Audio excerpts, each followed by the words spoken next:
Voilà. Dans les 17 Tammuz, le jour du Ta'anit, il faut quand même réfléchir quel est le but. On a une mitzvah, midrabanan, mitzvah de jeûner, mitzvah d'aseh, livré sofrim, que les Nevi'im ont fixé qu'il faut jeûner. Tout le monde comprend que le jeûne, c'est pas fait pour maigrir, c'est pas fait pour avoir mal à la tête, il y a un autre but. Akadosh Baruch Hu, il veut qu'on jeûne pour quelque chose. Il y a une raison à jeûner. Jeûner d'abord, on dit que c'est kapara, au lieu d'apporter mon korban sur le misbéach, j'apporte un petit peu de ma personne. Je vais un petit peu étudier avec plus d'effort, et on sait que chaque mitzvah qui est faite avec un effort, elle vaut plus. On ne dit pas quand ça devient difficile, alors on lâche. Au contraire, c'est difficile, ça a plus de valeur. Plus difficile d'étudier quand on n'a pas mangé, qu'on n'a pas de café, qu'on a envie de boire. C'est plus difficile. C'est plus difficile, alors on a plus de route, mais pas qu'on lâche.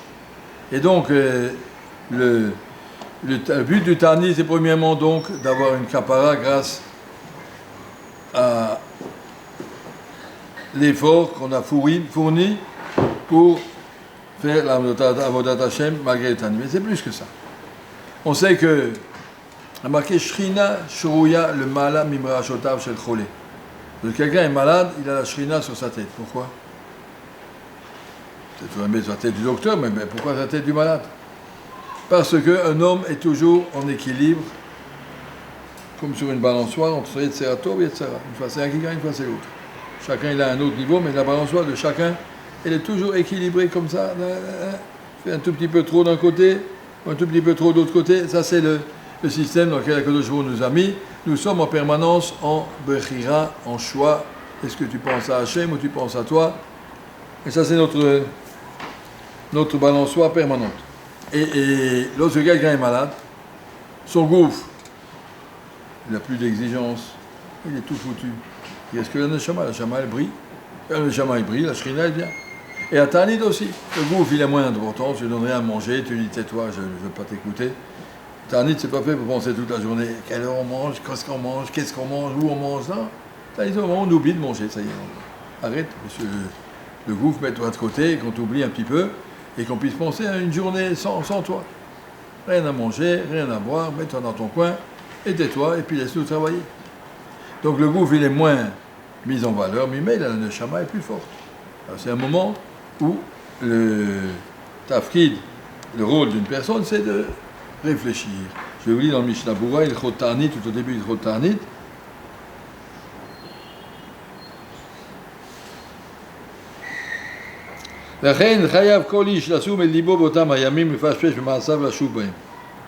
Donc il faut profiter de tous les ta'aniot qui ont été fixés pour faire un petit peu de cheshbon hanefesh. Réfléchis, qu'est-ce que tu fais de ta vie? Est-ce que tu n'es pas en train de te gaspiller? Tu n'es pas en train de passer à côté? Qui est naïkar à ta'anit? Le ta'anit, ce n'est pas un but. Et là, comme je katou, l'anchen ninve, sakam l'onemar, et l'atmasem, et na ta'anit, et la hachana le tchouva. Voilà la réponse. Le Ta'anit est là pour nous permettre d'être en bonne condition pour faire tchouva. Quand tu as un programme normal, tu n'as pas le temps de faire tchouva en cours, on a shiur, on a seder, on a chavouta, on a seder. Mais quand tu as une après-midi de Ta'anit, et une matinée, tu as des repas qui sont sautés, tu as le temps, c'est le moment, Ta'anit, de réfléchir un petit peu sur sa vie, achana li tchouva. Le Ta'anit te met en condition pour pouvoir faire tchouva. Donc il y a des gens qui profitent du Ta'anit pour aller voir les Jeux Olympiques à la télé, ou je ne sais pas ce qu'ils font, n'importe quel autre truc, activités diverses et variées. Ils ont attrapé le Ta'anit, mais ils ont oublié le but du Ta'anit.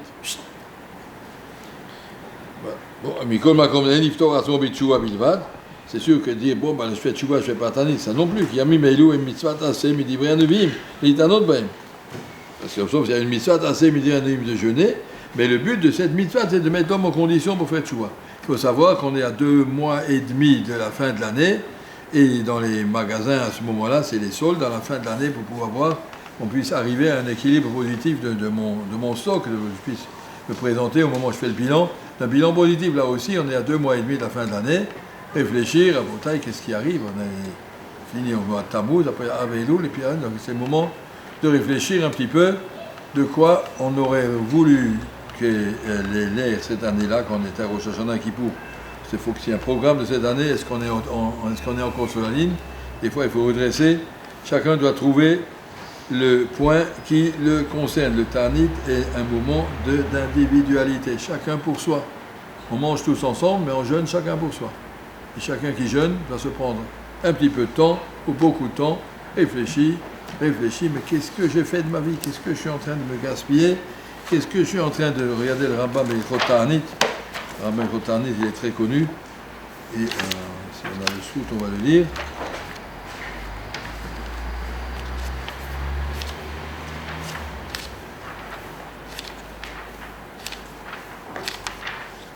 Mitzvah aseh min haTorah liz'ok u'le'ariah b'chatzrotot hakol tzara shetavo.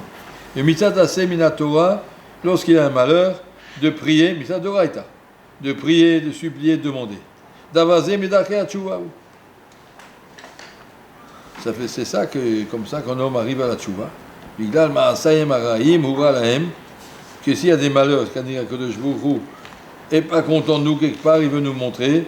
Si un papa il donne une claque à son fils, il doit réfléchir, mais qu'est-ce qu'il veut? Qu'est-ce que j'ai fait? Donc je dois réfléchir. Si on sait qu'il ne s'est pas trompé.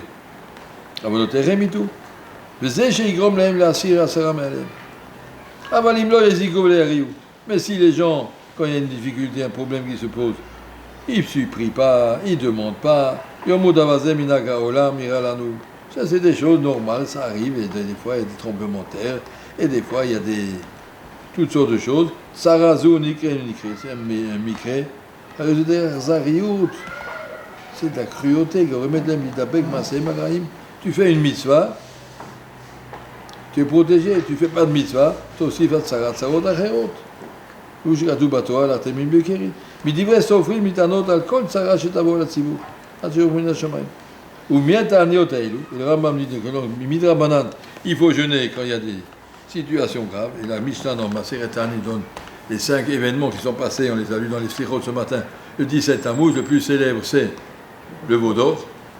Le 17 Tammuz, que Torah nous dit, voyons pour qui ou Pakati, on est en train de payer encore chaque année. Chaque malheur qui arrive, c'est aussi un petit peu du veau d'or. Et aussi le début de la prise de Yerushalayim. La prise, ils sont rentrés dans Yerushalayim, et 3 semaines après, ils ont brûlé le Beth Amikdash. C'était la fin de la grandeur de Yerushalayim.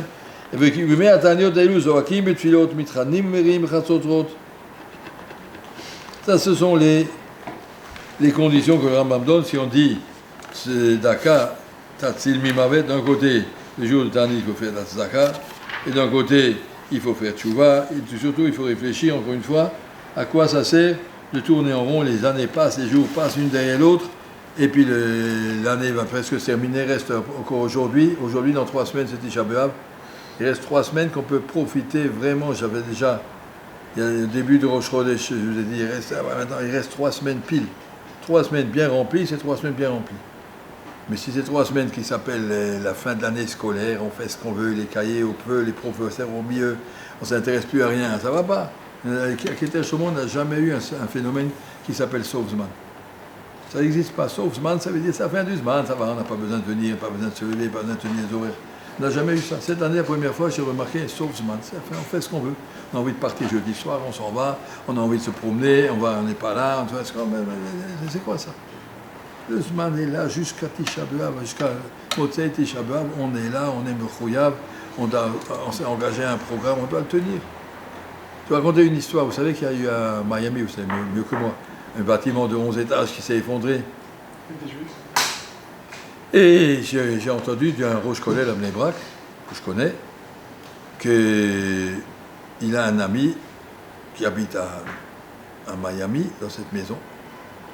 Et il lui a dit, je t'en prie, on m'a signalé qu'un autre coin de Miami, c'est un peu loin, c'est 2 heures de route, mais ça s'appelle aussi Miami, quoi, c'est grand, comme village. Et à 2 heures de route, j'ai là-bas un monsieur qui a dit qu'il veut me donner l'argent, que je dois lui envoyer quelqu'un. Moi, je ne vais pas venir respect. Mais toi, tu habites là-bas, je t'en prie, vas-y. Il a dit, je ne peux pas, m'a laissé ma femme, mes enfants et tout. Il dit, mais tu sais quoi? Tu emmènes ta femme et tes enfants et je te paye le restaurant. Après, vous allez manger dehors. Mais tu vas, parce que Bono, il va me donner quelques 20 000, 50 000 $, ça ne me dérange pas. je te paye le restaurant pour toi, ta femme et tes enfants. Il est allé, il est resté chez ce monsieur. Au milieu qu'il était chez le monsieur, ils ont entendu un grand boom, et puis c'est sa maison qui s'est effondrée. Et par le srout, tzedaka tatzil mimavet, par le srout qu'il a été renoncé, il a dit, bon d'accord, j'emmène ma femme, mes enfants, on va y aller, on va te faire ce plaisir, on va aller chercher des sous chez le monsieur pour son collègue. Et bien il a été sauvé de cette tremblement de terre, c'est une histoire donc toute chaude et toute récente. Et on a déjà appris, je raconte encore une autre histoire, je ne vais pas raconter de Rav Bracha, vous connaissez Rav Asher Bracha. Rav Kaplan a fait une fois une sikha tzedaka tatzil mimavet. Vous vous rappelez une sikha comme ça? Très jolie sikha que aussi on fait de la tzedaka. Et Rav Bracha avait téléphoné à sa sœur après la sikha. Il lui a dit, tu sais qu'est-ce qu'on a appris, le Rav nous a appris aujourd'hui, c'était quand il était Bachou à Kétaï, il y a 30 ans. Et il leur a raconté, tu sais, le Rav nous a raconté, tzedaka tatzil mimavet, c'est tellement important. Il était une sœur qui vivait dans le Gouche Katif, ça s'appelle dans les trucs, village Misro dans le sud du pays. Et puis, il lui a expliqué, il lui a dit, c'est important, on fait la tzedaka. Sa sœur a entendu ça. C'était une femme mariée, il y a des enfants, son mari est parti au travail, il a dit, ben, je peux aider quelque chose aujourd'hui, j'ai le temps. Il a pris sa voiture, il est d'une maison à l'autre, il y a des tas de holim qui sont arrivés, qui n'ont rien, mais pas le nécessaire, vous avez des couvertures, vous avez des casseroles, des trucs à prêter, soyez gentils, donnez, vous avez des suppléments, il y a des gens qui n'ont rien, sont arrivés comme ça, pour aider les familles. Toutes les familles qui sont installées là-bas, dans ce coin, elle a demandé un peu partout, et puis les gens lui ont donné, et après elle a partagé ce qu'elle a trouvé avec les familles qui en avaient besoin. Et le soir, elle est rentrée à la maison, le soir, son mari revient à la maison avec sa voiture, c'était une 4x4, et puis il roule, fait marche arrière, et il n'a pas vu qu'il y avait son bébé qui était par terre, et il a roulé marche arrière sur le bébé. Il arrive, ah et ils ont, avance, il a avancé, et le bébé était entier. Il s'est enfoncé dans le sable. Il s'est enfoncé dans le sable, à l'hôpital, il n'y avait rien du tout, il a dit, voilà, tzedaka tatzil mimavet. Comme cet exemple que j'ai raconté de Miami, cet exemple d'ici, il y a beaucoup d'exemples comme ça. Apprendre à vivre avec la Hashgacha, comprendre qu'Akadosh Boré est avec nous. Il attend que nous on se mette à son diapason. On n'est pas des sauterelles, des papillons qui vivent la vie pour rien. On est des juifs, qu'on est au service d'Akadosh Boré. Alors vivre avec un tam, avec une raison de vie, et bien Hashem, on sera très très très très content de ce qu'on fait.